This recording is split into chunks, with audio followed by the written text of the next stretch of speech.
There is a photograph taken in 1990 that changed the way some people think about existence. Voyager 1, a spacecraft humanity launched into the dark, turned its camera back toward home from a distance of over 6 billion kilometers, somewhere beyond Neptune, deep in the outer edges of our solar system. In that image, Earth is not a globe. It is not a recognizable blue marble.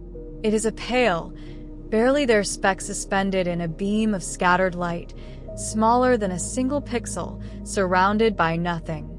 That is us. That is everything we have ever known, compressed into a so fragile-looking it seems like it could be erased by a thumb smudge on the lens. And the question that photograph quietly raises, the one that tends to settle in slowly, long after you've stopped looking, is this. If we can barely see ourselves from within our own solar system, how could anyone else possibly find us? The answer, when you follow it honestly, is deeply unsettling. Right now, Earth is not silent. We have been broadcasting into space for roughly a century. Radio waves, television signals, military radar, satellite transmissions. Every single one of those signals has been leaking outward into the universe since the moment it was created, traveling at the speed of light, spreading in every direction at once. A century of transmissions racing through space. It sounds like more than enough to be noticed. But here is what actually happens to a signal as it moves through space. It does not travel in a neat, directed beam. It expands outward in a sphere, growing larger with every passing light year, its energy thinning and stretching across an ever greater area of empty space.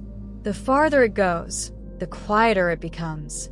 Not gradually quiet, exponentially quiet. By the time our signals have traveled even a modest distance on a cosmic scale, they are not whispers.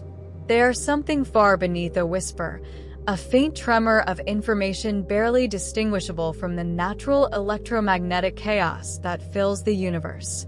And the universe is extraordinarily loud. Stars pour out radiation constantly. Supernovae detonate with energy that dwarfs anything humanity has ever produced.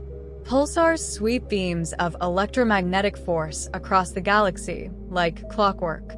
Every corner of space hums with background noise accumulated over 13 billion years. Against all of that, the collected output of human civilization, every broadcast ever made, every signal ever sent, is almost nothing. We are not shouting into silence. We are murmuring into a roar. But the signal problem, as serious as it is not even the deepest reason we are invisible. The deeper reason is something much closer to home. Our own sun is hiding us.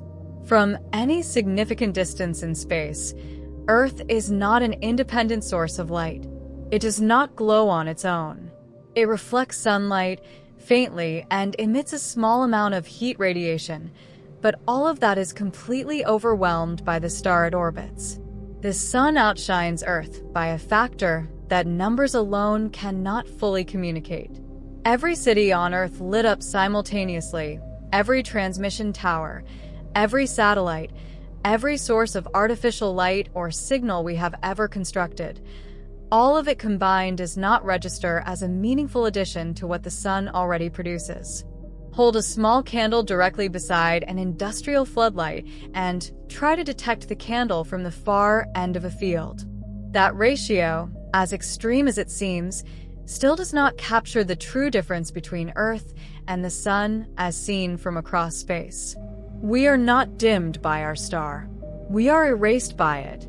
An observer in another star system looking toward our sun would see exactly one thing: a single ordinary star, yellow-white, medium-sized, unremarkable in every measurable way. They would not see us. We are tucked invisibly into its glare, hidden in plain sight behind the very thing that makes life on this planet possible. This brings us to a number that carries more weight than it might initially seem. 40 light years. That is not an arbitrary boundary. It is not a round number chosen for convenience. It is a physical threshold rooted directly in our own history, as a technological civilization. Our oldest, most powerful electromagnetic signals have been traveling through space for approximately 100 years. Given how severely signals weaken with distance, 40 light-years is roughly the outer limit at which any of those transmissions would retain even a theoretical chance of being identified as artificial in origin, as something produced by intelligence rather than by a star or a nebula or a cosmic event. Beyond 40 light-years, our signals do not simply become harder to detect. They dissolve entirely into the background noise of the universe. They become indistinguishable from everything else. And 40 light-years, in the context of a galaxy that spans 100,000 light-years across, containing somewhere between 200 and 400 billion stars, is an almost laughably small bubble of space. It is the distance we have managed to exist across, cosmically speaking. And even within it, we are barely there. Could a sufficiently advanced civilization find us through observation rather than signal detection? Could a powerful enough telescope simply see us directly? The physics here is no more forgiving. The ability to distinguish two closely spaced objects in the sky, what astronomers call angular resolution, decreases with distance in a way that no engineering can fully overcome. At 20 light-years, separating Earth from the Sun in the sky would require a telescope of almost incomprehensible size and precision. At 40 light-years, it becomes effectively impossible with any technology we can currently conceive of. At 100 light-years and beyond, it is not a technical challenge anymore. It is a fundamental limitation imposed by the nature of light itself. Our entire solar system, at that distance, collapses into a single point of light.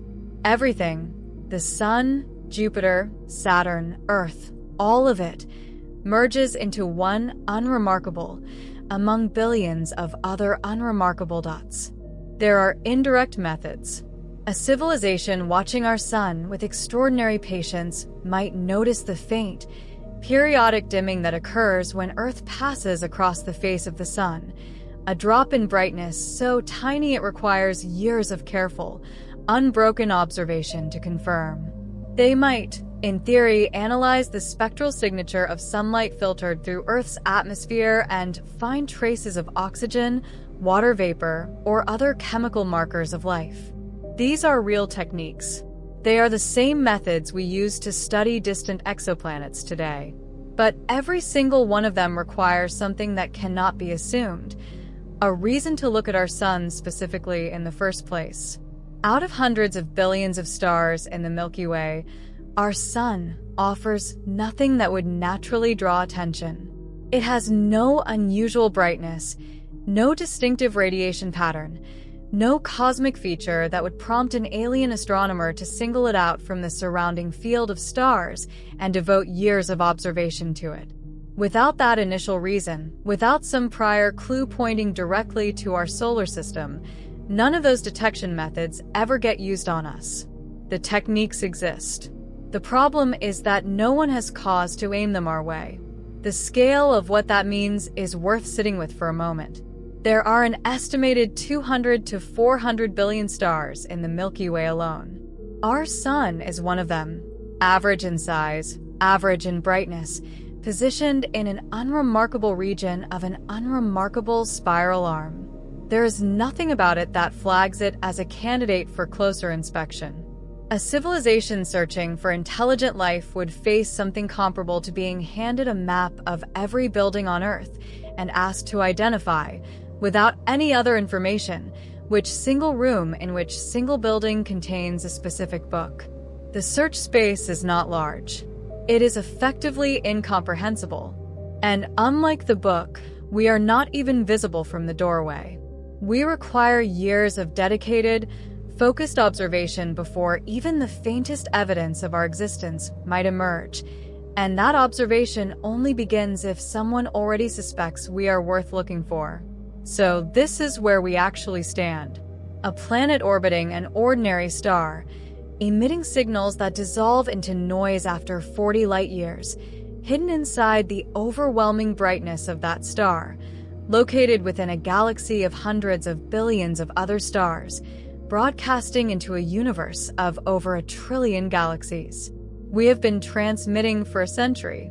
Our signals are already fading, and even the strongest case for our detectability rests on a chain of conditions: advanced receivers, precise targeting, years of observation, correct analysis, each of which is unlikely on its own and vanishingly unlikely in combination.